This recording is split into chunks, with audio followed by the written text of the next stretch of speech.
এই ভিডিওটা ছিল কালকে বিকেলে হঠাৎ করে বোনের বাড়ি গিয়েছিলাম আমি আর আমার ছোদ্দি ভাই আর আমার ছোট ছেলে মানে আদি।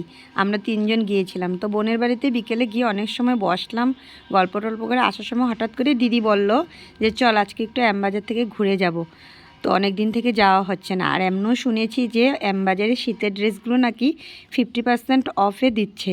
চল দেখে আসি, যদি কিছু পছন্দ হয় নিয়ে নেব। তো চলে আসলাম আমরা শ্যামবাজারে। আসার পর তো দেখে নিলাম, আর দেখার পর তো মন মানে না, যেটা দেখি সেটাই কিনতে ইচ্ছে করে। আর আমার ছোটো জনের দিকে দেখো, এদিকে হাতে বল আর চোখের জন্য সানগ্লাস নিয়ে দাঁড়িয়ে আছে। আমাকে বলছে মা এগুলি আমি নেব, মা আমি এগুলো নেব। আমি তো কিছু বলছি না, অনেক সময় আমাকে জিজ্ঞেস করে তারপরে চলে গেল। তারপরে তো উনি তো হাতে নিয়ে রেখে দিল, এগুলি মানে ওনার লাগবেই। তারপরে আর কি নিতে তো হবেই। তো আমি অল্প ঘুরে ঘুরে দেখছি কি কি পাওয়া যায়।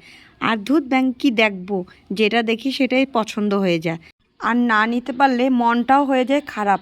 নেওয়া হয়নি যে এরকম কথা না, কিন্তু কয়েকটা জিনিস নিয়েছি বাচ্চাদের জন্য।